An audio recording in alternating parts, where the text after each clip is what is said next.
Ya, eh, tak share dulu ya materi yang kemarin ya. Eh, Sebelum kita menginjak materi yang selanjutnya, tak flashback dulu ke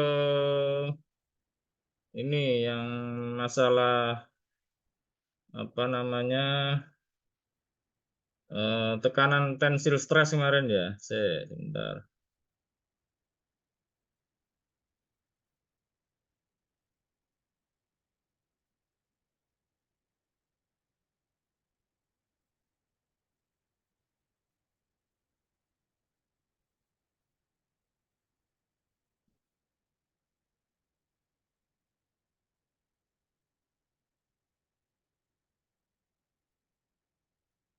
Belum kelihatan gambarnya ya? Belum kelihatan gambarnya ya? Nah, Belum. udah agak kelihatan atau belum nih? Sudah, Sampun. sudah. Sudah Bu ya? Nggih. Kemarin itu harusnya gambar ini muncul, cuma pas ndak tak klik atau gimana ya kemarin akhirnya ndak kelihatan di tampilan layar. Harusnya gambar ini kemarin muncul ya. Ya jadi eh tensil stres sama shear stress ya. Jadi eh sebentar.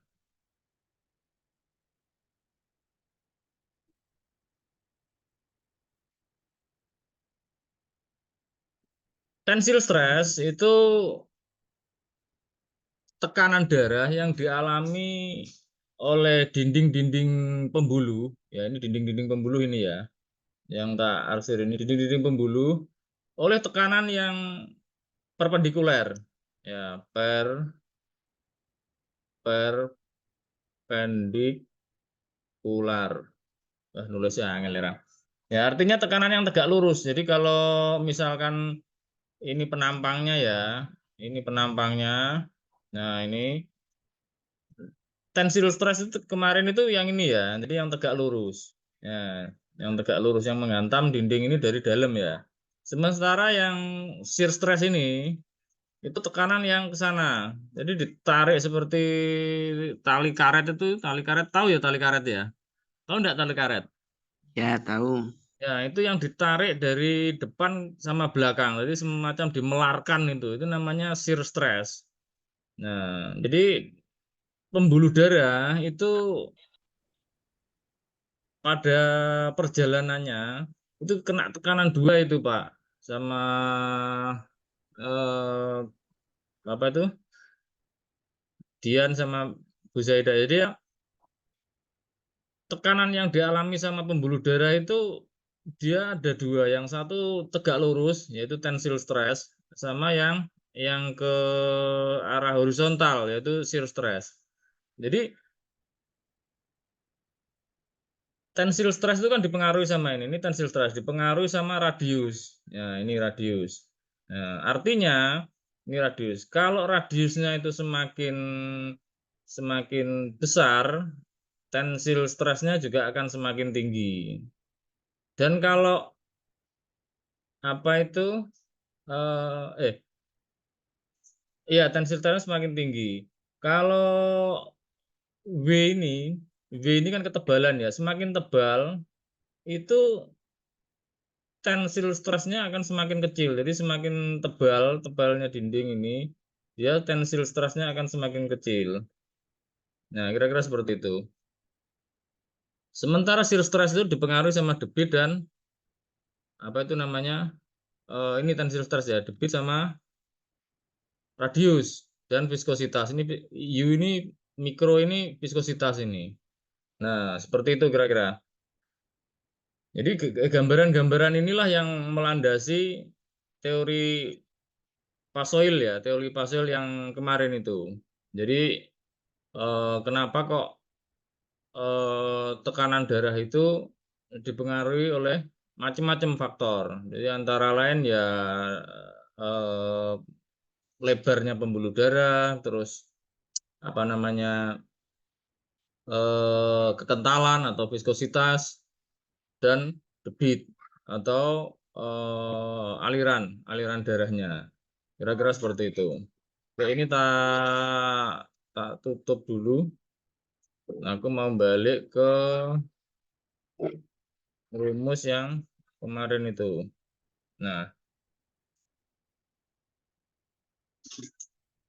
rumus yang ini. Jadi masih ingat enggak kemarin itu mungkin Dian atau mungkin Bu Zaida, apa hubungannya ini sama tekanan darah? Tekanan darah ini P ini pressure ini ya dengan ketebalan atau kok ketebalan ya dengan radius atau lebarnya penampang ini penampang pembuluh darah terus viskositas sama debit. Ayo coba diulangi kira-kira masih ingat enggak yang kemarin apa hubungannya? Mungkin Dian dulu, monggo Dian. Masih ingat enggak kemarin apa? Misalkan radius dulu. Masih ingat enggak hubungannya radius sama tekanan? Enggak ingat sama sekali. Belas. Belas. Belas. Jadi kalau kemarin kan semakin sempit si radius, jadi semakin sempit si penampangnya ini, si penampang pembuluh darahnya itu, ya, maka tekanannya itu akan semakin besar, gitu loh. Jadi berbanding terbalik ini kan berbanding terbalik tuh kalau persamaan kalau jejer gini itu berbanding terbalik. Kalau yang ini berbanding lurus, ini sama ini berbanding lurus. Kalau sejajar gini dia akan berbanding terbalik karena kalau di bawah ini nanti kan dilempar ke sini. Nah, itu berbanding lurus. Kalau ini P sama Q ini dia akan berbanding lurus. Ya, P sama Q ini berbanding lurus. P sama R ini berbanding terbalik. Nah, rho ini sama R ini dia berbanding lurus. Nah, kira-kira seperti itu. Jadi artinya kalau eh, pembuluh darah itu menyempit, maka tekanannya akan semakin besar. Ya menyempit nanti ya macam-macam. Bisa karena trauma, bisa karena mungkin karena plak, tumbuhan plak yang biasa dikenal aterosklerosis ya, seperti itu. Atau mungkin karena ya faktor-faktor yang lain, misalnya kayak ada tekanan atau mungkin apa ya saraf kejepit atau apa yang di daerah situ yang menyebabkan si penampangnya itu dia menyempit. Nah, itu dampaknya si pressure ini ya, delta P1 dan P2 ini dia akan menanjak atau akan naik. Nah, kira-kira seperti itu. Itu dampaknya. Jadi hubungan radius sama lebarnya radius sama pressure itu berbanding terbalik.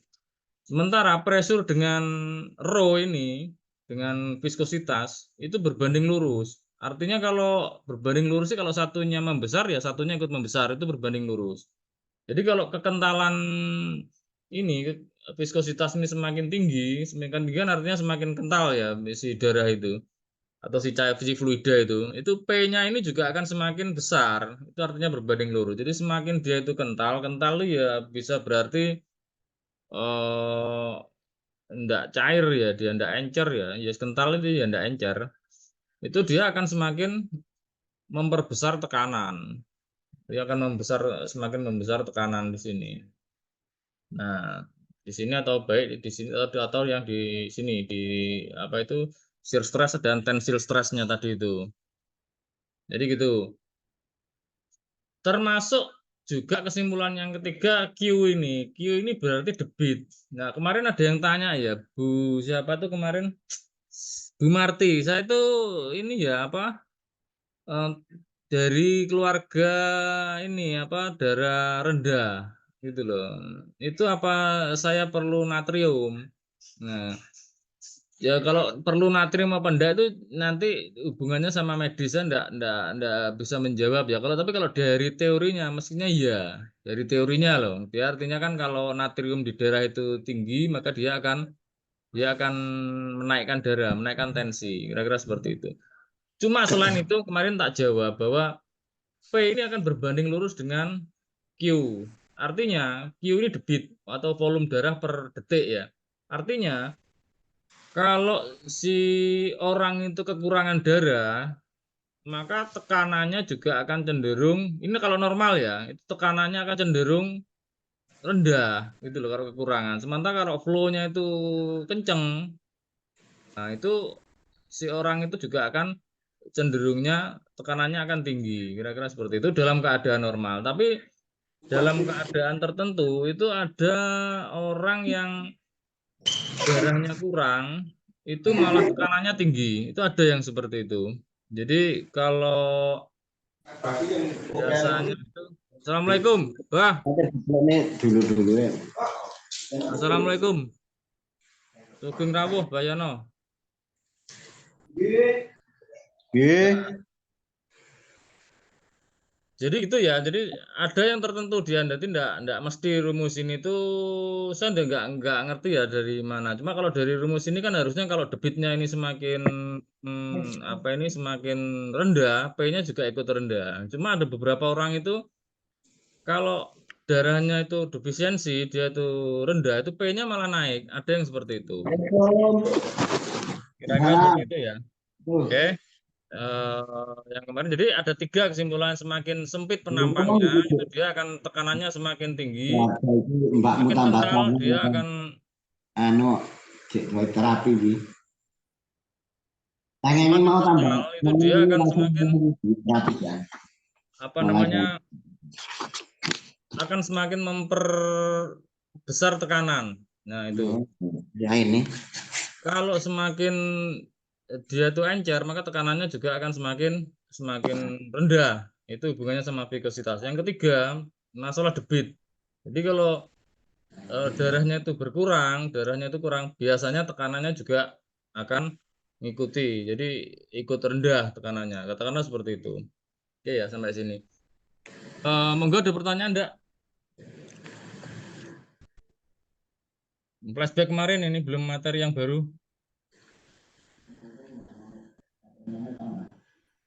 Monggo kalau ada pertanyaan. Lanjut mawon. Dilanjut mawon ya. Oke, oke. Kita masuk ke sampai kemana, sampai apa ya kemarin ya?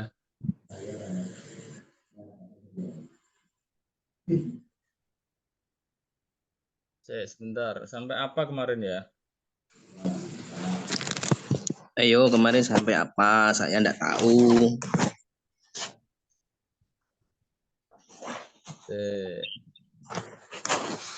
Apa ini Bu ya? Hipertensi baru masuk ya kemarin ya? Yang ini ya, yang nomor 9 ini Bu ya, Bu Zaida. Iya, Iya bener ya, yang sampai 9 ini ya. Oke. betul ya. Ini yang sampai nomor 9.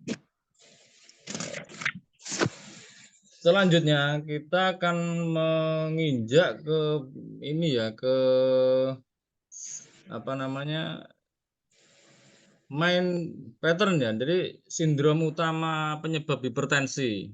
Nah, itu apa sih? Kalau dari beberapa literatur itu penyebab utamanya itu ada 5 ya. Cuma ada menutup kemungkinan di luar ini juga ada. Cuma yang sering itu ada 5 ini.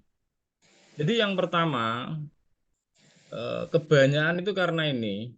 Jadi yang hati menjulang atau api hati yang berkobar. Nah, itu yang biasanya yang pertama yang kebanyakan yang ini. Terus yang kedua defisiensi yin hati dan ginjal. Nah, ini yang kedua. Terus yang sering lagi dahak. Jadi kalau kemarin itu dahak itu ada hubungannya dengan kolesterol ya. Nah, kolesterol. Kalau statis darah itu hubungannya sama jantung koroner biasanya. Nah, itu kalau dikonversi ke medis seperti itu. Kalau di literatur-literatur. Nah, yang keempat itu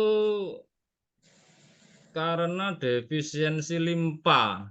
Nah, ini yang keempat. Ini juga sering, tapi nanti hubungannya sama defisiensi darah kalau ini. Limpa ini nanti arahnya ke sana. Seperti rumus tadi itu, ini hubungannya sama debit tadi loh. Jadi kalau debitnya rendah, maka tekanan atau presurnya juga ikut turun. Terus yang kronik, yang biasanya paling parah itu kalau sudah masuk ke statis darah. Nah, Kira-kira seperti itu. Ini ada 5 ya yang sering menyebabkan hipertensi. Ini ada 5 ini. Oke. Kita lanjut lagi.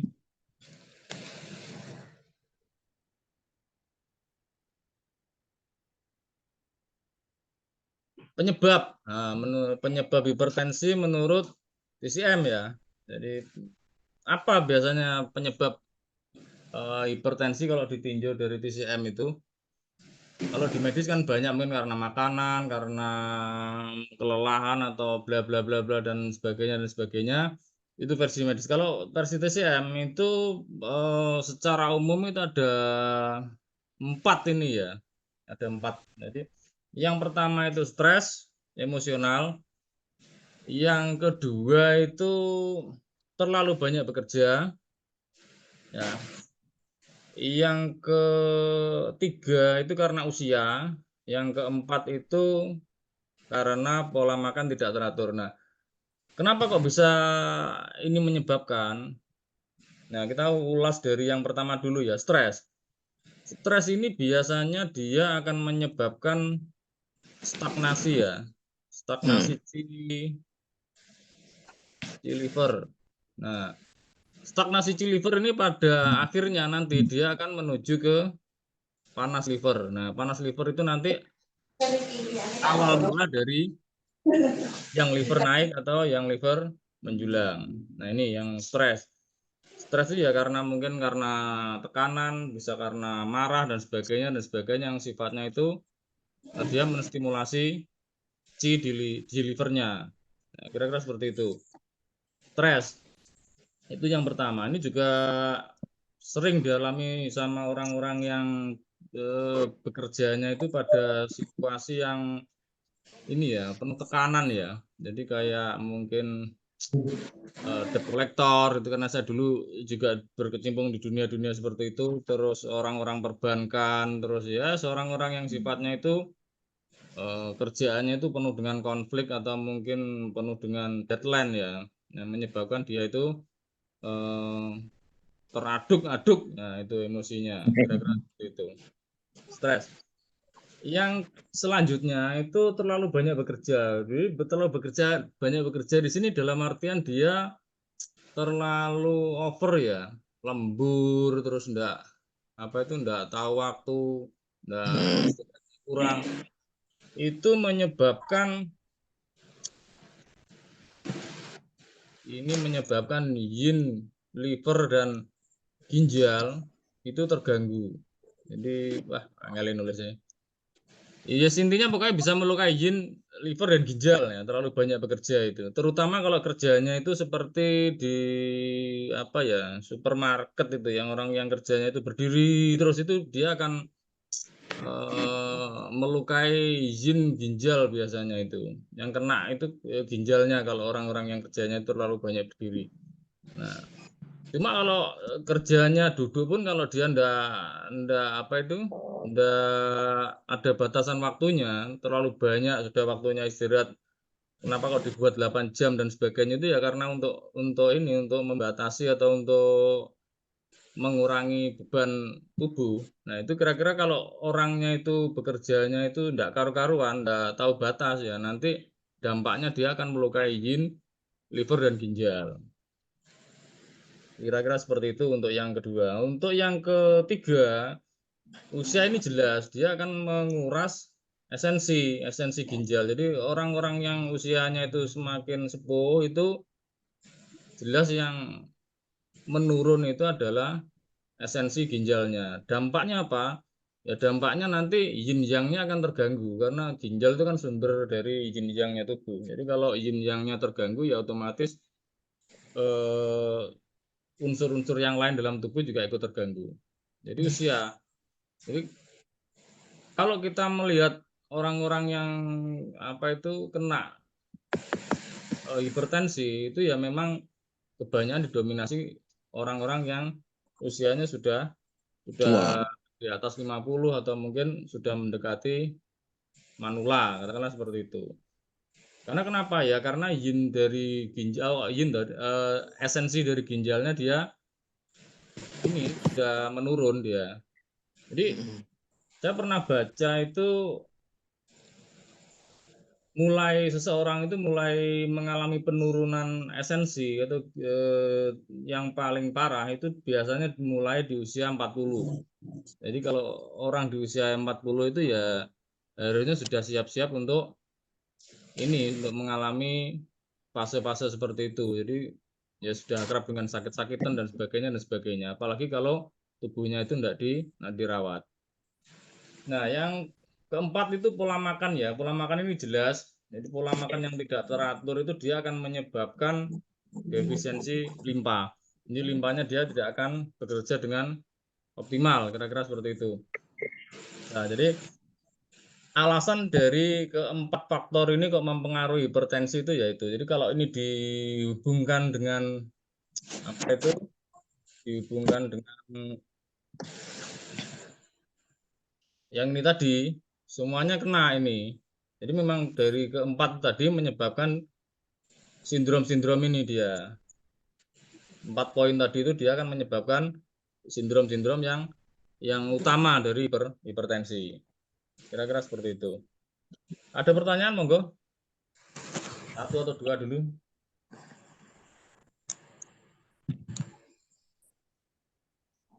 Bu Zaida bisa minta tolong kalau ada yang chat Bu ya. Ya bacanya kok susah ini ya. Kalau mungkin ada Nggih. pertanyaan chat bisa dibacakan Bu. Minta tolong Bu. Belum ada sementara ini, Belum Pak. ada ya. Nggih. Kalau enggak ada biar enggak terlalu malam, tak lanjutkan apa gimana ini? Ada pertanyaan enggak? Iya, lanjut saja. Lanjut Oke, lanjut mawon. aja ya. Lanjut, lanjut. Semangat men, Bah. Terus, yuk lanjut. Oke. Lanjut, Pak. Aku delok senior atau ndredeg ya iki. Yalah, waduh ae.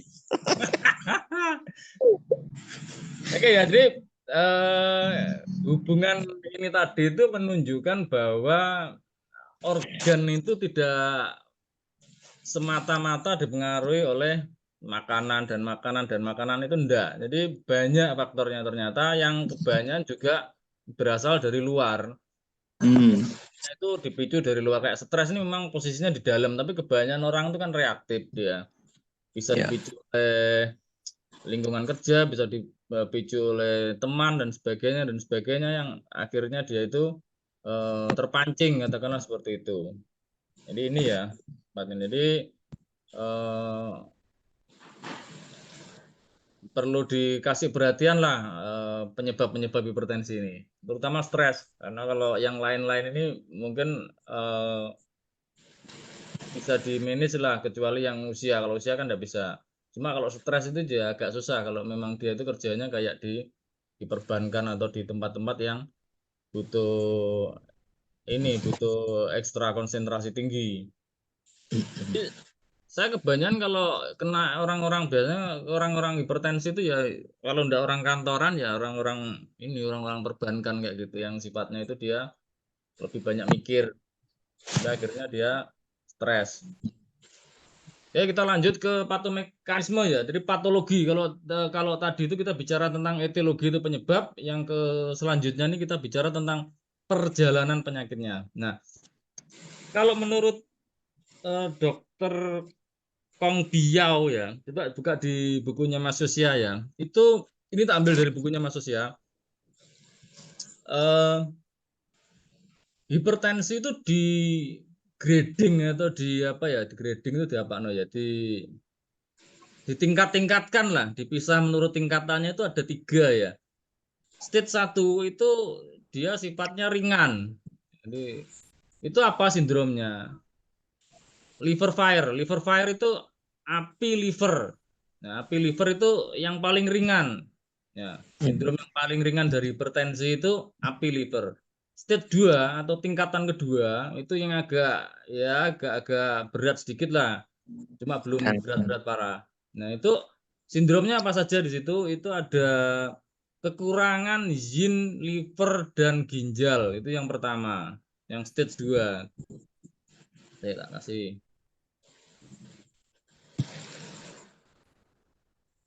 Nah, ini ya. kekurangan enzim liver dan ginjal. Yang selanjutnya yang masuk stage 2 ini yang liver menjulang. Nah, yang liver menjulang ini nanti bedanya tak bahas ya. Ini kayak mirip-mirip cuma ada bedanya sedikit antara api liver dengan yang liver menjulang.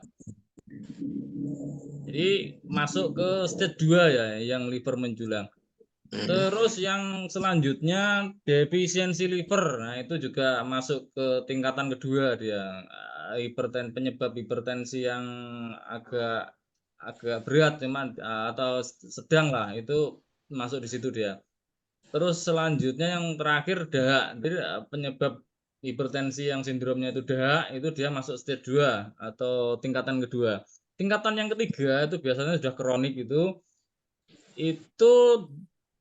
adalah sindromnya itu statis darah ya. Jadi statis darah itu adalah sindrom paling berat dari hipertensi.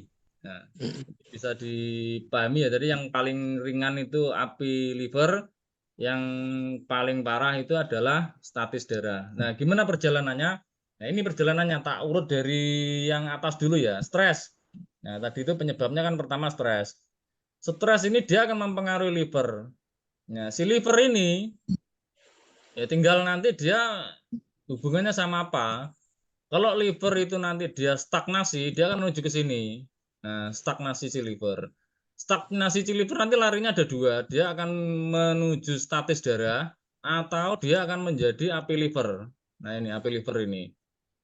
Nah, kalau dia statis darah, nanti dia akan menyumbat meridian luwu.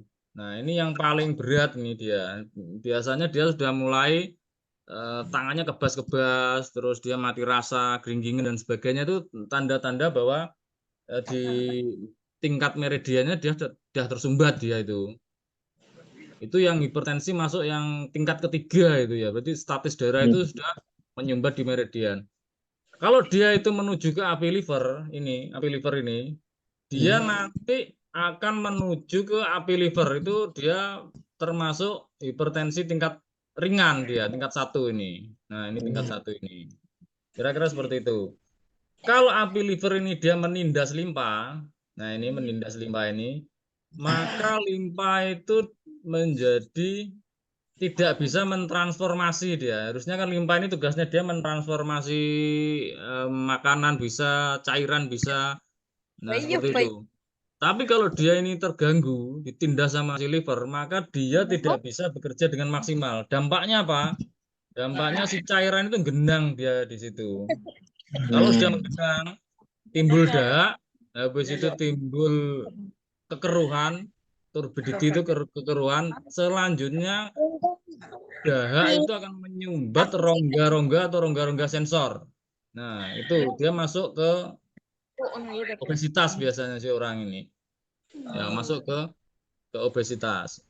Ini grade 2 atau stage 2 dia. Ini enggak ada keterangannya ini. Ini 2. Yang ini 2 ini. Nah, masuk ke tingkat 2, tingkat sedang dia. Jadi sindrom dahak itu menyebabkan hipertensi tingkat 2. Artinya ya enggak ringan ya enggak berat ya. Ini orang-orang yang gemukan itu ya kebanyakan pasti ini karena dahak dia. Jadi kebanyakan dahak dia atau kebanyakan lemak. Lemak itu kan dahak. Seperti itu. Kalau liver ini dia sangat tinggi, dia akan mempengaruhi ginjal ini dia. Jadi ginjal ini kan mboke itu, ibune itu. Jadi kalau di livernya ini dia tuh terus-menerus dia hiperaktif, si ginjal ini airnya terkuras dia akan mempengaruhi sini. Nah, nanti dia akan melaju ke sini dia akan melaju ke tahap selanjutnya ini. Lewat sini defisiensi yin yang-nya dia tidak harmoni, selanjutnya menjadi defisiensi yin ginjal. Habis itu yin ginjal menyebabkan yang ginjal ini menanjak dia, yang ginjal menjulang. Nah, itu hipertensi tingkat 2. Nanti perjalanannya ke sini. Nah, ke sini. Kita hapus dulu. Nah, perjalanan. Jadi liver ini sangat mendominasi ya kalau masalah hipertensi ini. Dia bisa lewat sini, bisa lewat tengah sini, dari sini dia bisa bercabang di sini dan sebagainya. Ya, itu untuk yang dari yang emosional. Nah, kalau yang ini Sik ngeplak-ngeplakin banget terus. yang makan tidak teratur itu menyebabkan limpa ini dia kan lemah, dia menyebabkan limpa ini dia lemah karena makan tidak teratur. Oke, tak kasih dulu. Seandainya pun saya punya keinginan di masa itu untuk Oh, mengisbatkan bener. saya. Motong Selanjutnya, seperti tadi ya, karena limpa ini lemah menyebabkan Bel darah dan kekeruhan.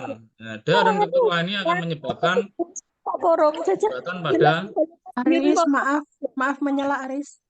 ah, Bisa minta tolong yang lain di mute. Bingung aku ya iki. dengernya. Piye yang ngemute ya? Saya. Dimut dari situ. Wes ya. Iya, berisik. Wes sudah mut ya? Sudah. Sudah. Iya. Lanjut ya, udah ya. Ya biar tidak berisik. Oke, tak lanjut ya. Jadi kalau makanan ini tidak teratur, dia akan lari ke sini, dia yang kuning ini. Dia nanti dia akan menyebabkan dahak dan akan menyumbat ini sensor dia. Nah, itu grade 2 ya atau stage 2. Yang terakhir ini tak kasih warna hijau ini. Ya ini usia tua. Usia tua ini dia akan menyebabkan ginjalnya kan bermasalah dia. Dalam arti kan esensinya dia akan terkuras. Dampaknya apa? Dampak dari ginjal yang bermasalah ini dia akan yin yang-nya dia tidak harmoni. Artinya yin yang di ginjalnya dia tidak harmoni. Yang selanjutnya dari yin yang tidak harmoni itu menyebabkan ini defisiensi yin ginjal. Nah, defisiensi yin ginjal. Kalau sudah defisiensi yin ginjal nanti dia larinya akan menjadi ini dua ini. Yang kalau ke sini dia akan defisiensi ginjal tuh gagal menahan yang dan yangnya akhirnya dia akan menjulang naik ke atas. Ini biasanya terjadi di ini pasien-pasien yang diabetes. Nah, pasien diabetes itu biasanya mengalami vertigo dan sebagainya itu karena yin ginjalnya dia tidak kuat untuk menahan yang dari livernya. Akhirnya yang livernya naik. Jadi ini bisa dibilang panas kosong ya, panas kosong karena di latar belakangi kekosongan yin pada ginjal. Itu kalau larinya ke sini. Ya, kalau larinya ke sini. Kalau larinya ke sini, dia akan menjadi angin liver. Ini biasanya dia pasien akan stroke biasanya. Stroke. Iya, biasanya di sini. Jadi kenapa kok orang-orang di usia tua itu kebanyakan stroke dan sebagainya atau mungkin tremor? Nah, itu karena larinya dia ke sini, seret ke sini. Dari yin ginjal ini dia nanti larinya ke angin liver. Jadi kalau api ya dari air ginjal itu dia tidak bisa mengontrol atau tidak bisa membasahi dari yang liver, maka ya yang livernya dia akan menjadi angin atau tidak terkontrol atau hiperaktif. Dan salah satu efek dari yang tidak terkontrol itu adalah timbulnya angin internal. Angin internal itu ya bisa stroke, bisa tremor, mungkin bisa penyakit-penyakit yang lain. Kira-kira seperti itu. Itu masuk ke hipertensi grade 2. Nah, sampai sini dulu mungkin ada pertanyaan. Karena ini apa namanya? Grafiknya bulat-bulat, ya monggo kalau mau ditanyakan. Satu atau dua pertanyaan aja. Ini habis itu tak lanjut karena masih banyak. Ini ada di chat. Bisa dibacakan, Bu? Biar cepat, Bu. Ya, Satu atau dua tanya aja, Bu, ya ada. ya gimana? Satu atau dua aja. Jangan Cuma satu banyak-banyak, aja nanti di kok. akhir aja Iya. biar punya waktu longgar nanti. Kalau tak jawab di sini nanti enggak selesai nanti materinya. Iya, cuma satu kok. Hmm. Tanya, apakah pusing kanan kiri bisa juga mengakibatkan hipertensi? Pusing kanan kiri bisa mengakibatkan hipertensi. Ya sebenarnya kalau dari penyebabnya ya enggak bisa. Karena terpusing kok pusing itu mungkin sakit kepala itu ya, migrain Mbak ya. Kalau pusing itu Mungkin ya. Bu, apa namanya melayang-layang itu kayak berkunang-kunang itu. Kalau kiri kanan itu nyeri biasanya. Mungkin nyeri itu ya yang ditanyakan. Jadi kadang tuh orang enggak bisa membedakan mana yang kata-kata pusing dan sakit kepala itu mereka enggak bisa membedakan. Ini pertanyaan dari Pak Supriyadi, Hmm. Yogyakarta. Hmm. Maksudnya saya kurang tahu, tapi ini tanyanya apakah pusing kanan kiri bisa juga mengakibatkan hipertensi? Enggak bisa itu, enggak bisa. Bukan enggak bisa ya, enggak relevan, enggak masuk untuk ditanyakan itu. Artinya kenapa? Sakit kepala itu mungkin sakit kepala itu. Jadi sakit kepala itu tanda hipertensi, bukan penyebab hipertensi. Penyebab hipertensi itu ya tadi loh, yang apa itu bekerja keras, enggak aturan, terus stres, terus usia tua, terus lagi apa itu makan dan minum tidak teratur itu yang menyebabkan. Tapi kalau apakah nyeri kepala itu menyebabkan? Ya enggak dong, nyeri kepala itu tanda mungkin salah satu tanda hipertensi. Ya, kira-kira begitu ya jawabannya. Yang lain? Enggak ada, Bu Zeda, tak lanjut ya. Nanti Nggih. aja di akhir sambil ngobrol sambil guyon. Oke, jadi eh, tiga tiga faktor ini, stres, makan tidak teratur dan usia tua ini adalah yang paling umum ya, paling umum melatar belakangi atau menyebabkan hipertensi. Kalau kemarin itu kan hipertensi yang umum itu secondary hipertensi ya, kalau menurut medis ya, itu ya sebabnya karena ini. Jadi kalau diurut dari ini, kelemahan dari eh, ini limpa ini dia juga bisa berhubungan dengan si ginjal ini dia. Jadi kalau ginjal itu dia bukan ginjal terlalu ya, kalau limpa itu terlalu lemah, nanti dia juga akan ditindas sama ginjal dia, menyebabkan yang jadi kelemahan yang pada limpa. Kelemahan yang pada limpa itu salah satunya ya kaki terasa dingin, terus habis makan apa itu mual, terus ya berhubungan dengan nafsu makan dan sebagainya itu biasanya disebabkan karena kekurangan yang pada limpa. Jadi limpa itu kalau lemah dia akan ditindas sama ginjal. Kira-kira seperti itu. Ya ini berhubungan semua ya dari tiga faktor ini. Oke, tak lanjutkan. Sekarang ke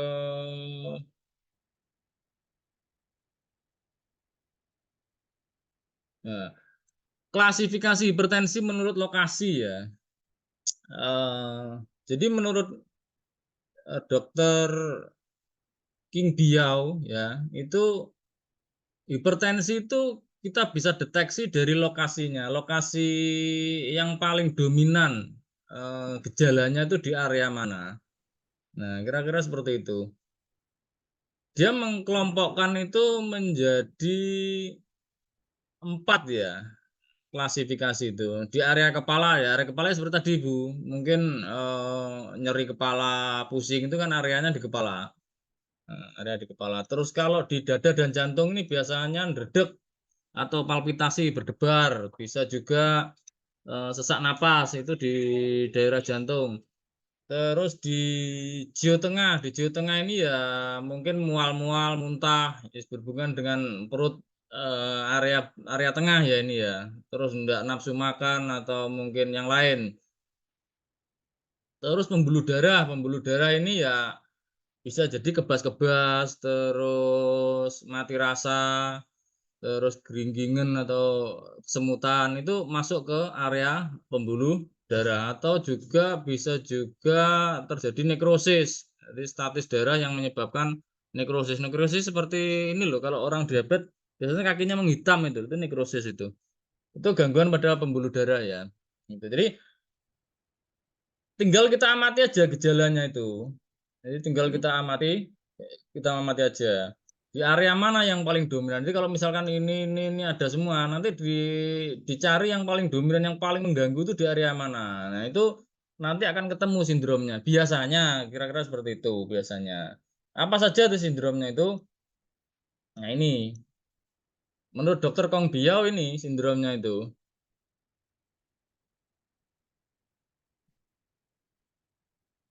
Ya. Kalau di area kepala, jadi di area kepala ini dia itu didominasi sama dua sindrom ini. Ya. Yang pertama itu yang liver menjulang, ya ada tiga. Yang liver menjulang, ya.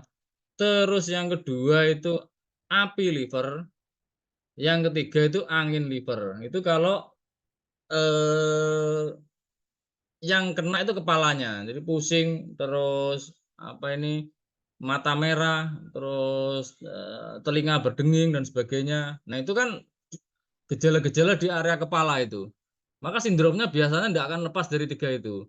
Jadi yang api menjulang, api liver sama angin liver. Nah itu sindrom-sindrom yang menyebabkan gejala di area kepala. Nah, gejala hipertensi di area kepala. Terus yang kedua di area dada dan jantung, di area tengah ini. Nah, di area tengah ini apa sindromnya? Itu biasanya dahak, statis darah, sama stagnasi liver. Stagnasi liver ini biasanya orangnya gampang marah, baperan, gampang tersinggung, kudu ngeletak wong ae. Nah, itu ciri-ciri khas dari stagnasi liver. Kalau dahak ya biasanya ini apa namanya? Mungkin ada spuntum atau ingus, terus juga kalau dahak itu dia mungkin dadanya itu agak ampek atau apa itu? Ini apa? Seperti sesak, tertekan. Terus juga statis darah biasanya juga berhubungan dengan nyeri dada atau mungkin ya nyeri-nyeri di area situ. Itu biasanya disebabkan oleh tiga sindrom itu, dahak, statis darah, dan stagnasi liver. Itu kalau di area dada, kira-kira seperti itu. Untuk di area jiwa tengah itu ini sampai sini ya, kira-kira sampai batasnya sampai udel ini loh. Kalau di Kurapuntur kan udel ini sebagai pusat ya, pusar itu sebagai pusat. Nah itu batasnya pusat jiwa tengah itu. Itu didominasi sama sindrom ini. Satu, liver menindas ini limpa, itu yang pertama. Sindrom di area tengah itu ada itu. Liver menindas spleen atau menindas limpa. Yang kedua dahak, yang seperti dahak ini ada dua ya, yang di area tengah juga bisa, di area jiwa tengah juga bisa. Kalau di area tengah, di area dada bisa, di area jiwa tengah juga bisa. Terus yang ketiga, stagnasi liver dan darah balik ke atas. Tapi ini didominasi sama stagnasi liver ya. Jadi di area abdomen itu ada ini, ada tiga ini. Jadi liver menindas limpa, terus dahak, dan stagnasi liver. Ini didominasi sama tiga sindrom ini kalau dia mengenai Jawa Tengah. Sindrom-sindrom di Jawa Tengah ini ya berkaitan dengan perut. Kalau perutnya itu tidak enak, mungkin begah, terus mual, terus apalagi ya mungkin tidak nafsu makan, itu kan di area tengah ya. Nah itu patut dicurigai tiga sindrom ini dia penyebabnya. Nah itu di area tengah. Kalau di area pembuluh darah atau di area blood vessel itu didominasi sama dua sindrom ini. Satu dahak, yang satu statis darah. Jadi kalau orang hipertensi itu disertai gejala kebas-kebas, terus apa itu kesemutan, terus mati rasa, terus mungkin tangannya dia ndak bisa digerakkan atau mungkin berat digerakkan. Nah, itu curigai dua sindrom ini, statis darah dan dahak. Jadi gitu. Dari sini kita bisa sebenarnya lebih mudah untuk mendeteksi ya, untuk lebih mudah mendeteksi sindrom-sindrom apa yang kira-kira dominan berdasarkan area yang kena. Kira-kira seperti itu untuk teorinya Dr. Kong Biao ini. Jadi di mana area yang ini yang apa itu? Yang dominan mengganggu di area mana? Kalau misalkan di area kepala ya curigai yang 3 sindrom itu antara yang liver menjulang, angin liver sama angin. Nah, ini curigai 3 ini. Kalau di daerah dada ya curigai yang sindrom-sindrom yang di sini. Kalau di area tengah yang ini. Kalau di area pembuluh darah bisa di kaki, bisa di tangan. Nah, itu curigai yang 2 sindrom ini. Kira-kira seperti itu. Berhenti sebentar, monggo yang mau pertanyaan. 1 atau 2 pertanyaan aja.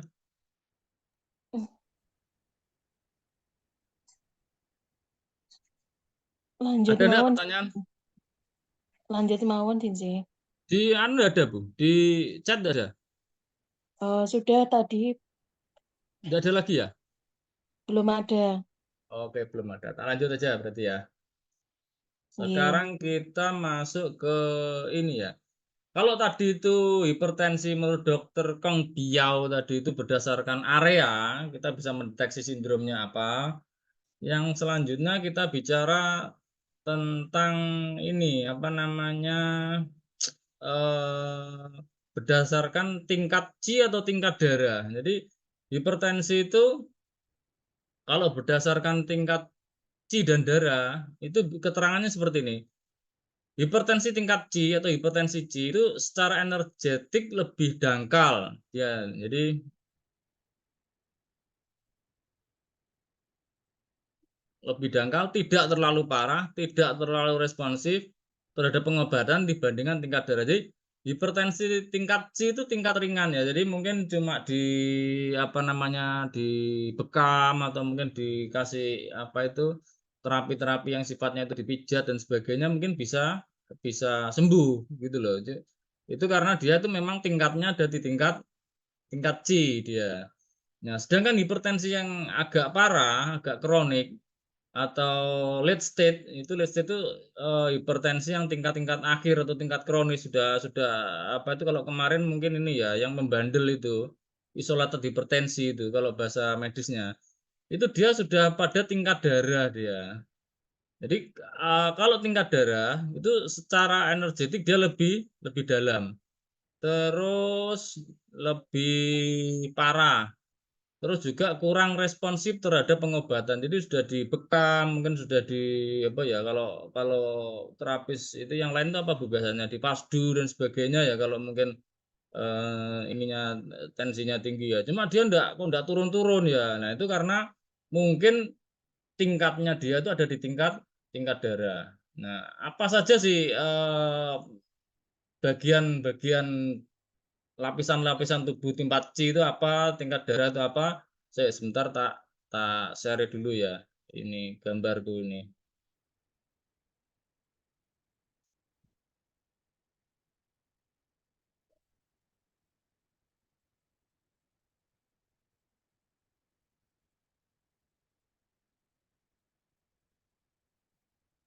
Cukup pegak ini waktunya ya.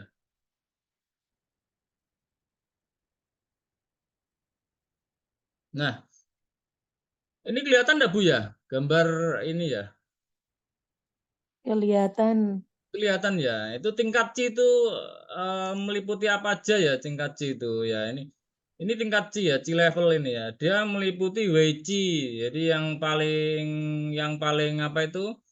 Yang paling luar itu WC atau defense C atau key pertahanan. Nah, itu yang paling luar ini. Terus juga Ying Chi. Ini Ying Chi ini dia meliputi muscle dan kauli. Muscle itu otot, kauli itu kolateral. Kalau tidak salah kolateral. Nanti coba dikoreksi kalau salah. Kolateral ya. Jadi level Ying Chi itu ini apa? Termasuk juga level ini apa namanya? Meridian. Jadi meridian, Weiqi, Yingqi itu masuk di C level. Jadi C level itu ada berapa ini? Ada 3 ya. Satu Weiqi, terus yang kedua Yingqi. Yingqi ini meliputi otot dan kolateral. Terus yang ketiga meridian. Nah, ini tingkatnya. Jadi hipertensi di tingkat layer C ini biasanya dia akan lebih mudah diobati. Kira-kira seperti itu daripada yang di level darah. Ya di level darah itu apa? Level darah itu ini body fluid.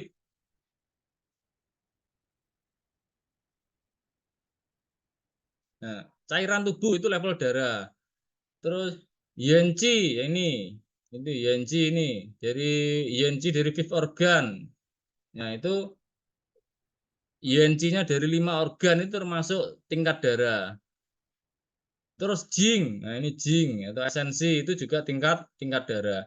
Jadi hipertensi yang menyerang di tingkat darah sesuai level ini yang meliputi cairan, terus UNC-nya di tingkat organ, terus apa ini esensi itu dia akan lebih susah disembuhkan daripada yang di tingkat C. Kira-kira seperti itu. Karena kenapa ya? Karena levelnya dia lebih dalam. Kalau sudah tingkat darah itu dia lebih dalam. Makanya kenapa kok diabetes itu dia itu termasuk penyakit tingkat darah itu ya karena salah satunya ini karena dia kena cairannya. Dia kena cairan dan kena INC dari 5 organ atau izin dari organ-organ zangnya. Makanya dia susah diobati ya karena yang kena itu sudah di bagian layar bagian dalam. Kira-kira seperti itu. Termasuk juga kadang kalau sudah parah itu kena yin atau kena esensi dari ginjalnya. Yaitu dia memang sangat dalam kalau dilihat dari gambar ini itu di sini posisinya itu. Jadi di lapisan yang sangat dalam. Jadi karena posisi penyakitnya itu di lapisan sangat dalam dari layar tubuh, maka dia akan lebih susah diobati daripada yang di tingkat C. Jadi tingkat C itu ibaratnya tingkat permukaan, kira-kira seperti itu. Itu kalau dipandang dari teori tingkatan C dan darah, kira-kira seperti itu. Ini cukup ya, tak kembalikan ke ini tadi ya, tak kembalikan ke materi awal ya. Jadi ini cuma tambahan aja. Jadi layar-layar tubuh itu seperti ini. Jadi ada level C dan ada level darah. Level C itu meliputi Weiqi, Yingqi, dan meridian. Kalau level darah itu meliputi cairan, meliputi UNC-nya setiap organ, dan meliputi Jing atau esensi dari ginjal. Nah, kira-kira seperti itu. Nah, ini lapisan-lapisan tubuh. Itu kalau menurut teori C dan darah. Oke, cukup tak stop dulu, tak kembalikan.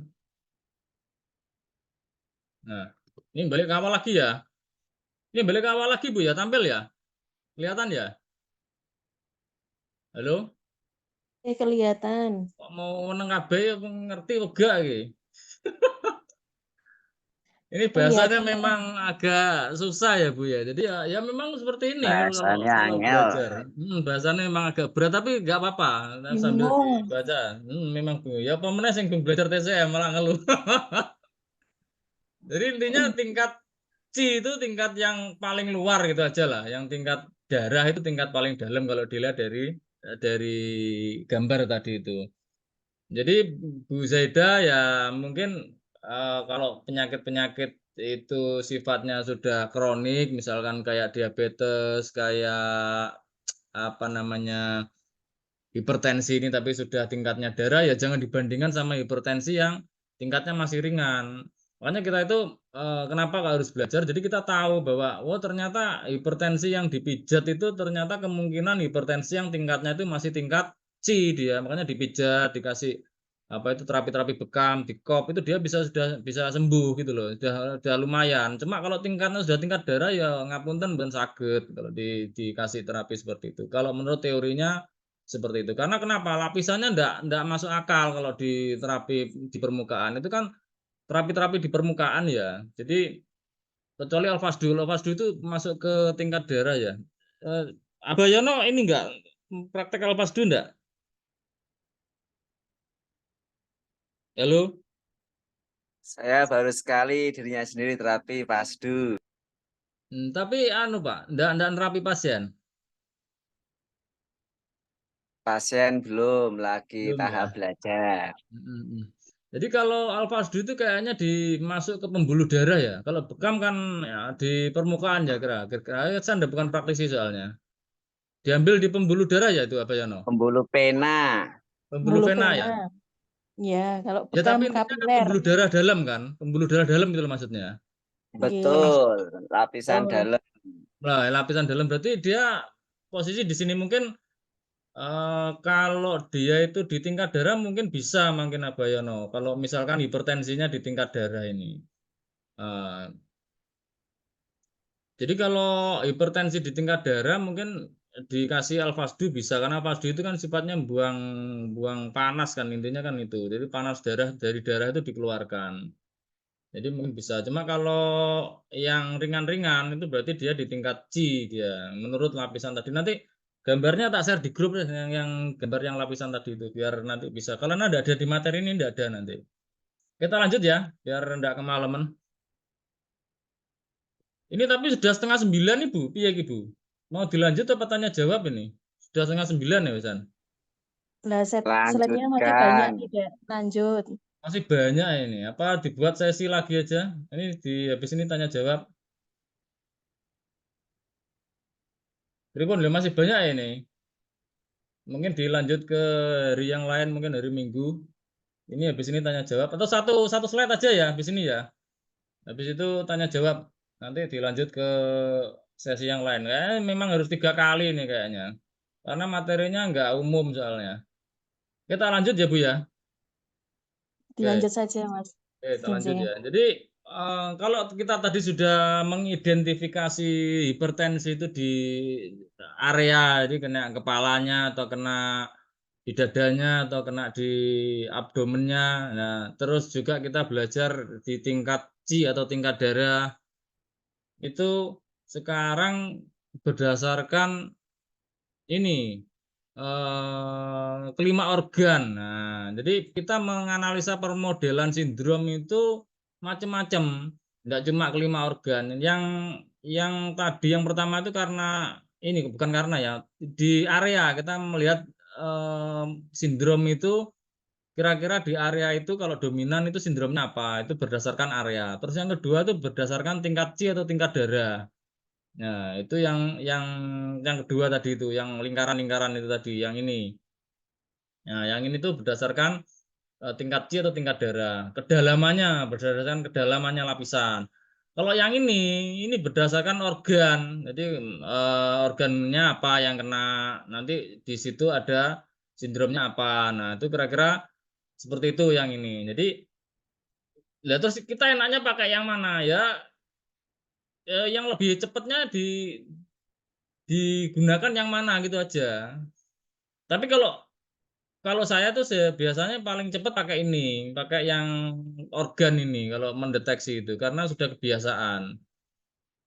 Cuma bukan menutup kemungkinan nanti kalau mau jangan praktekkan, saya kok lebih seneng area Pak. Misalkan area kepala itu sindromnya apa aja tinggal tak tebak orang soalnya enggak banyak-banyak gitu ya monggo. Jadi kalau area kepala ya kemungkinan yang liver, api liver sama angin liver. Ya 3 itu. Nanti tinggal deteksi yang mana. Nah, itu ya monggo kalau mau pakai itu. Atau pakai yang berdasarkan kedalaman. Ini kira-kira hipertensi di tingkat apa? Di tingkat C atau tingkat darah. Ya sudah kalau mau pakai itu ya monggo mau pakai itu. Kalau mau pakai berdasarkan lapisan ya nanti tinggal dilihat nanti yang kena itu yang area mana. Misalkan tanggung bisik.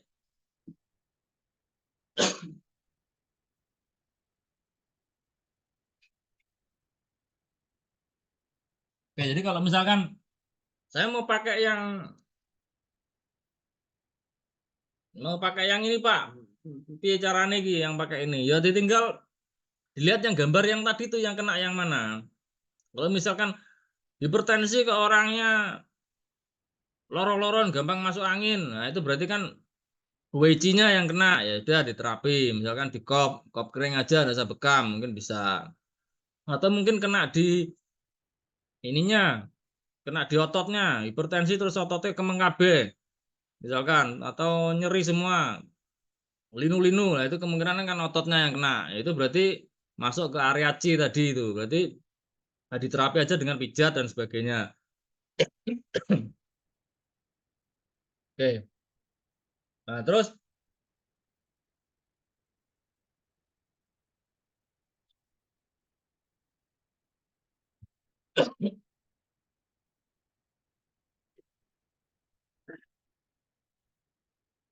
yang selanjutnya ini adalah organ. Nah, organ ini banyak sebenarnya. Cuma ini masih ada satu ini. Jadi ini defisiensi udara. Ini ada ini. Ini saya juga sering menangani orang yang posisi nomor 12 ini. Hipertensi karena kekurangan C dan darah. Nah, ini ada ini juga lumayan banyak. Jadi hipertensi itu kalau berdasarkan organ itu ada sekitar 12. Ini yang apa ya, bukan sering ya, yang gampang dilihat, atau yang ada beberapa yang mudah dideteksi itu ada sekitar 12 ini. Dari sekitar 12 ini ada beberapa yang tak merah-merah ini, yang tak kasih warna merah ini adalah hipertensi yang sifatnya itu paling banyak atau paling umum. Nah, nanti yang tak bahas ini cuma ini aja ya, yang merah-merah ini aja. Yang pertama itu yang hati menjulang. Yang kedua itu angin hati. Yang ketiga itu api hati berkobar. Yang keenam itu dak menyumbat rongga dan pembuluh darah. Yang ke 1, 2, 3. Yang kelima itu statis darah. Nah, itu yang paling sering diderita orang yang hipertensi. Cuma di yang tak tangan itu juga ada, ini juga sering ini. Defisiensi C dan darah ini juga lumayan sering. Cuma tidak tak bahas ini. Karena menurut buku-buku literatur yang paling sering itu adalah yang warna-warna merah ini. Kira-kira seperti itu. Oke, kira-kira untuk hari ini cukup segini aja. Kesel ya ngomong. Nah, nanti dilanjut di hari yang lain. Sekarang monggo kalau ada pertanyaan.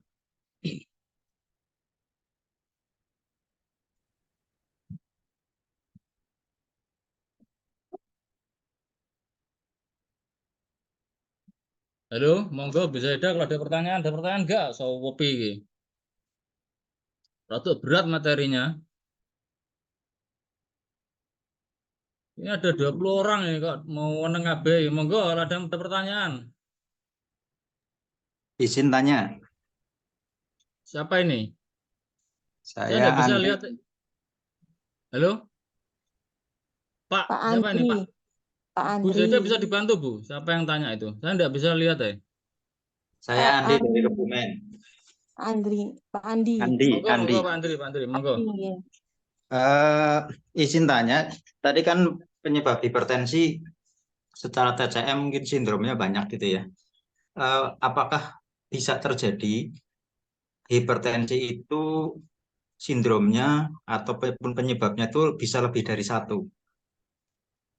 Terima kasih. Sindromnya penyebabnya lebih dari satu. Ya sangat bisa, Pak. Sangat bisa.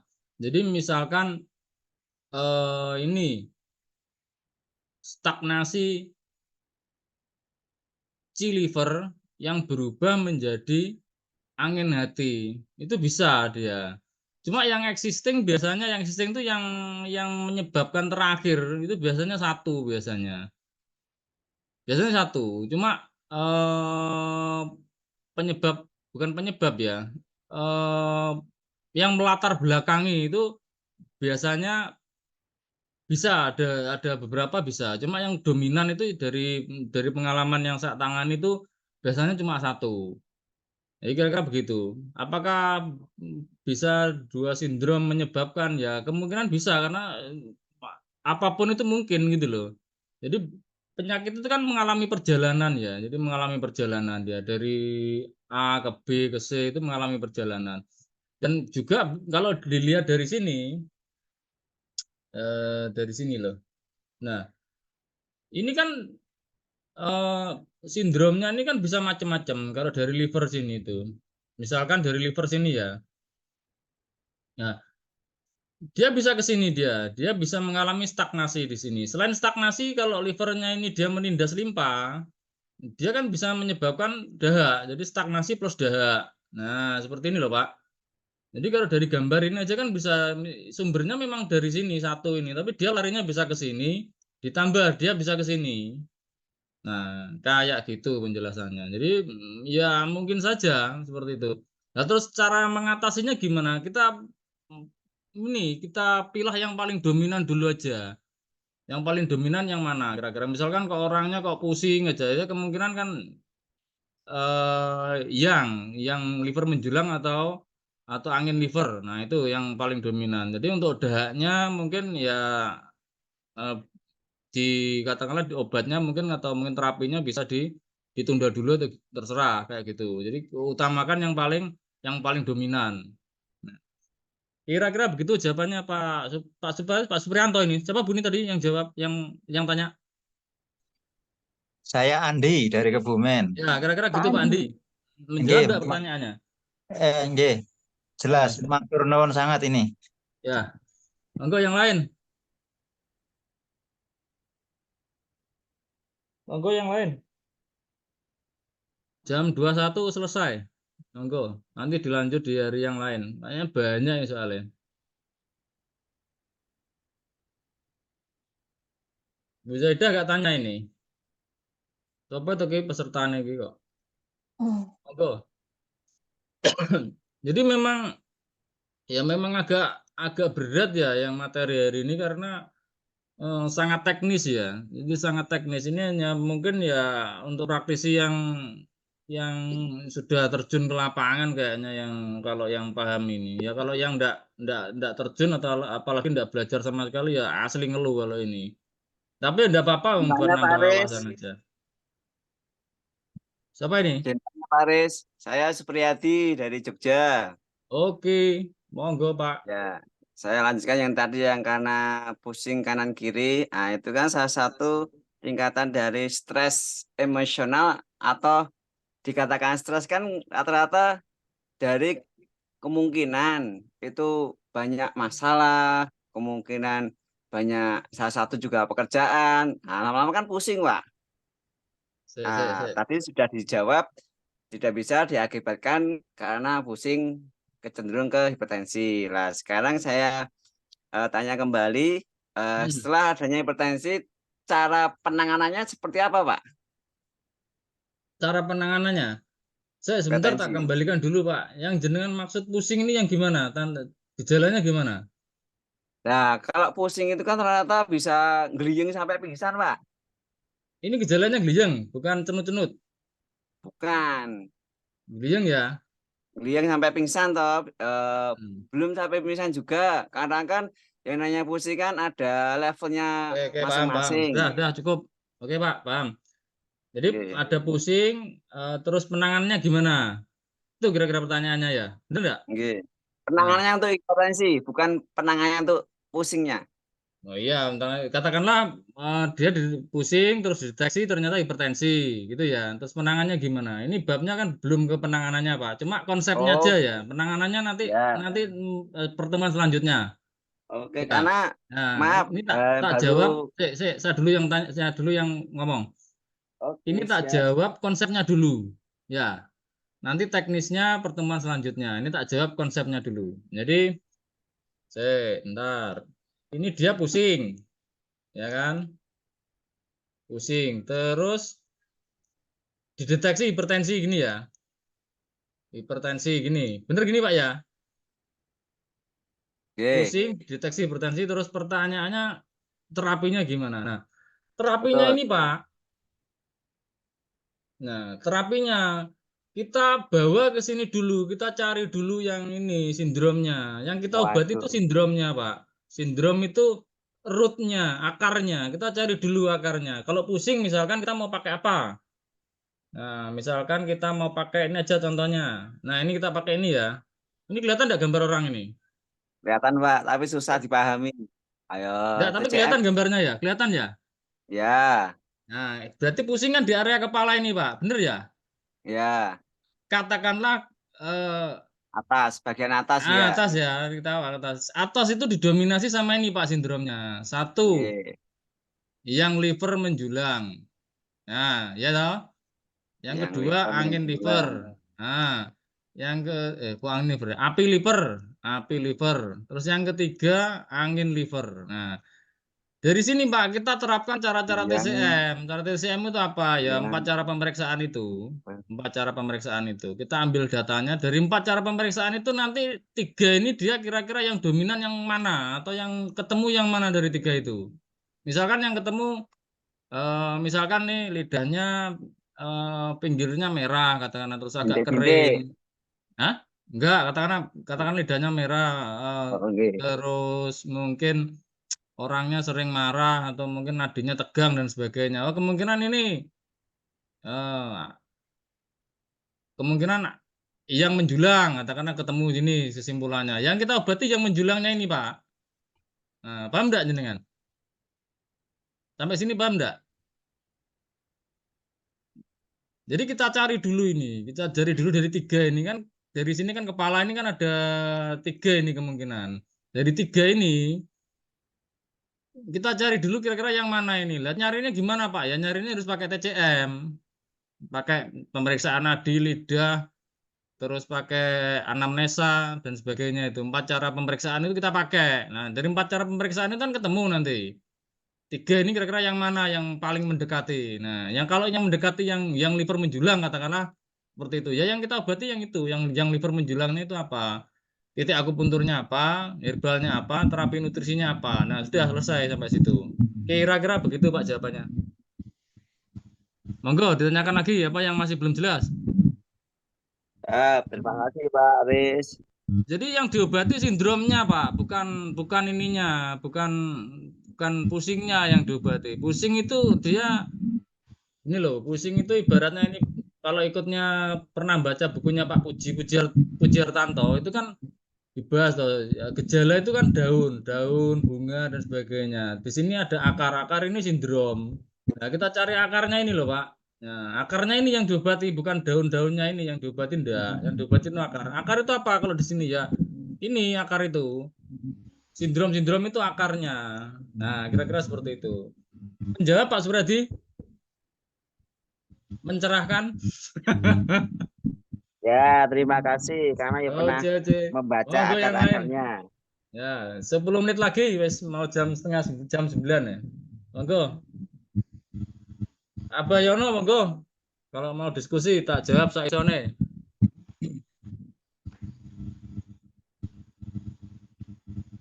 Bu Zaida monggo kalau mau tanya, sapa Dian mau neng kabeh guys. Ngeluh gitu. Wes hipertensi guys. Wes Enggak, aku hipertensi mau konsul gitu. aja, wis enggak usah nyimak. Langsung konsul aja aku. Monggo yang mau tanya. Kan ada berapa orang? Ada 20 orang. Ayo yang tanya monggo. Saya pengen tanya yang tingkat C, tingkat darah tadi tuh. Ini kan lebih Itu seru. ada Tadi pertanyaan di enggak ada. chat itu. Bu Zaida monggo dibacakan Bu Zaida. Saya enggak bisa buka ya. Bisa minta tolong dibacakan atau Dian mungkin minta tolong. Oh, ini ada dari Bu Juliana Subarli. Oh, Saya Bu Juliana. saya konsumsi pagi kandersatan 16 mg dan metformin 500 mg. Ditambah 1 amlodipin 10 mg dan metformin 500 mg. Setiap cek tensi itu sekitar 40/78, tidak normal. Berapa, Bu? Sekitar 140/78. Terus? Nah, terus nggak ada pertanyaan, cuma itu aja itu. Ya, Saya konsumsi itu kandesartan dan dengan metformin. Kalau kandesartan itu kan obat apa Bu itu? itu obat Penurun tensi. stroke, hipertensi. Kandesartan itu satu paket sama amlodipin. Oh, amlodipin itu kan obat penurun tensi ya kalau tidak salah. Ya itu kan satu paket. Kalau kandesartan itu diminumnya pagi, kalau amlodipin itu diminumnya malam. Oh, Metformin itu untuk menurun gula kan. Nah ini ya. mungkin ya apakah tensi saya kok masih segini gitu kan. Bu Yuliana ada paham saya sama Bu Yuliana. Jadi ini nanti Bu Yuliana tersinggung enggak nih ya? Gimana Bu? Gimana Bu? Maksudnya diulangi lagi nggih pertanyaannya. Enggak tahu ini Bu Yuliana. boleh saya bicara? Silakan Bu Yul. Silakan. Selamat malam Bu Yul. Selamat malam semua, Pak Arif. Selamat malam. Silakan Bu Yuliana. Saya itu kan rutin Pak hipertensi, minum obat hipertensi dan diabetes. Yang untuk hipertensi itu setiap pagi saya minum kandesartan 16 mili. Kemudian untuk DM-nya saya minum metformin 500 mg satu tablet. Kemudian malam itu saya minum amlodipin 10 mg dan metformin 500 mg. Itu aja ya konsumsi saya. Pagi sebelum ngapa-ngapain saya minum minyak saci ici 1 sendok makan. Itu minyak apa Bu yang Yul? saya Minyak apa Bu minyak Yul? saci ici. Taci? Ici dari Itu kacang itu. Minyak apa Bu Yul? Dari kacang itu, Pak. Oh, kacang. Lanjut. Nah, itu setiap kali saya cek tensi saya itu sekitar 140-an, kadang-kadang 149, kadang-kadang 147. Kemudian bawahnya itu 78, nggak pernah 80. Sekitar itu. Jadi tetap yang 140 atas berarti kalau menurut ini stage 2 Bu ya, Bu Yul berarti. Bawahnya berapa Bu? bawahnya 78. Oh, berarti isolated. Berarti masuk yang ini Bu Yul itu ya. Masuk yang ini loh Bu. Bu Yul masuk yang kalau menurut ini dia masuk ini Bu Yul untuk yang isolate hypertension ini. Hypertension yang sudah tidak normal. Maksudnya hipertensi yang unik gitu loh. Oke, Iya. monggo lanjut Bu Yul. Kalau dulu selalu tinggi. Nah, setelah saya pakai ini, dulu kan saya minum obat banyak sekali Pak. Kadang-kadang sampai sekali minum itu satu genggam tangan itu obat-obatannya. Obat jantung, obat segala macam deh, campur-campur. Nah, akhirnya saya seleksi terakhir ya itu saya minumnya cuma amlodipin dan metformin. Untuk hipertensi amlodipin sama kandesartan, kemudian untuk DM-nya itu saya minum metformin. Nah, itu terakhir cek itu sekitar segitu Pak, tapi tidak bisa bawah atasnya itu normal gitu, nggak bisa. Ya. Pertanyaannya gimana Bu Yul? Pertanyaannya gimana Bu? Pertanyaannya supaya normal ya sekitar 120 atau 120 lebih per 80 gitu bawahnya. Apa saya ini ada stagnasi di C atau di C-nya. Ya gitu aja Bu Yul ya. Tak jawab pakai ini kelihatan enggak Bu Yul ya? Gambar ini kelihatan Bu Yul ya? Kelihatan. Ya. Kalau untuk orang manula Bu, usia yang sudah senja, ini kok nggak bisa ya? Sebentar. Dia masuknya kan di sini Bu Yul, di old age ini ya dia. Jadi orang-orang yang sudah sepuh itu dia akan masalahnya itu tidak akan jauh-jauh dari ketidakharmonisan yin yang-nya pada ginjal Bu. Nah, ketidakharmonisan pada ginjal dan pada akhirnya nanti dia akan kalau dia apa namanya diabetes itu biasanya yang bermasalah dulu di tahap awal itu izinnya Bu Yul. Jadi izin ginjalnya nanti yang tertekan itu untuk awal ya. Nanti untuk tahap akhir dia akan izin ginjalnya dua-duanya nanti akan kena kayak mendiang ibu saya itu.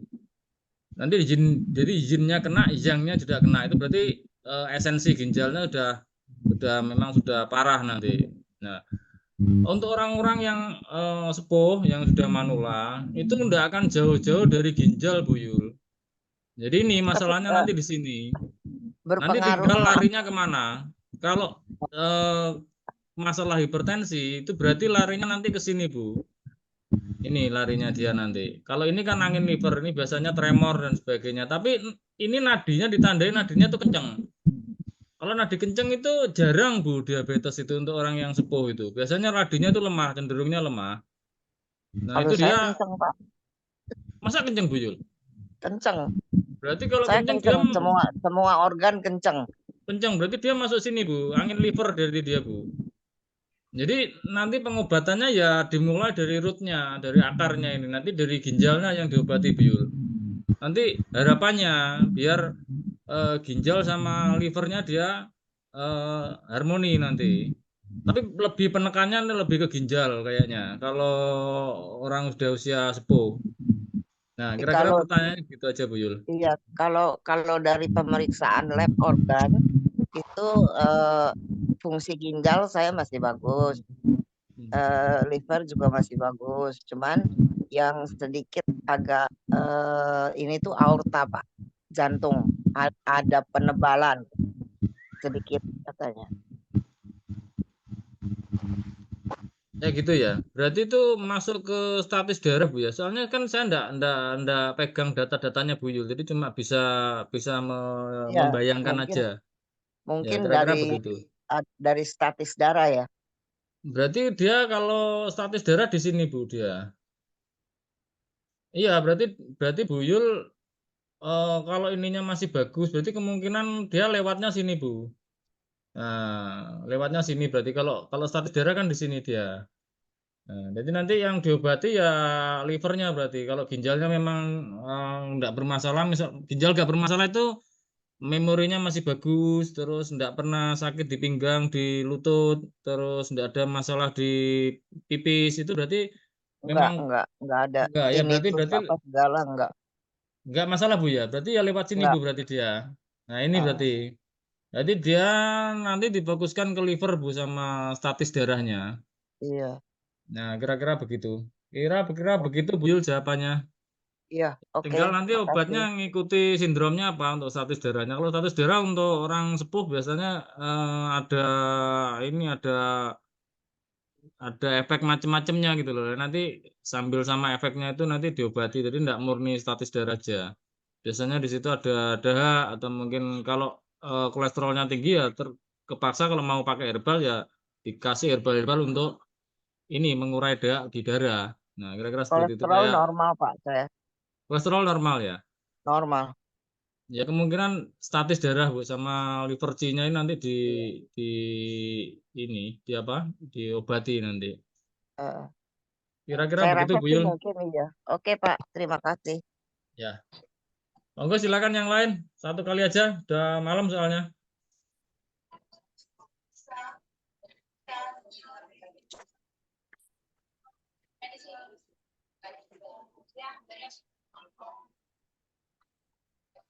Cukup Bu Zaidah. Dilanjut di pertemuan selanjutnya ya. Karena sudah jam 9 kita akhir aja. Bu Zaidah bisa minta tolong ditutup Bu. Untuk kurang lebihnya saya minta maaf. Assalamualaikum warahmatullahi wabarakatuh. Waalaikumsalam warahmatullahi wabarakatuh. Langsung keluar aja Langsung nggih. ditutup. Langsung ditutup, sudah ditutup itu. Atau direkam kan? Sudah tak Nggih. rekam. Sudah tak rekam ini. Ya, sudah tak rekam. Ini sponsornya ini ya. Sponsornya dari Gamat Papua dan buku-buku. Ini bisa dipesan di Bu Mutia atau di Bu Yuliana. Nanti karena ini gratisan ya pakai sponsor. Sponsornya di Gamat Emas Papua sama buku-buku. Nah, ini buku-bukunya nanti di materi bisa dilihat sendiri. Gamat emas bisa hubungi Bu Zaidah, karena ini produknya Bu Zaidah. Karena beliau yang menyumbang perangkat untuk Zoom. Nah, kira-kira begitu saja. Terima kasih atas waktunya. Kita sambung di lain waktu. Jazakallah. Assalamualaikum. Waalaikumsalam warahmatullahi wabarakatuh.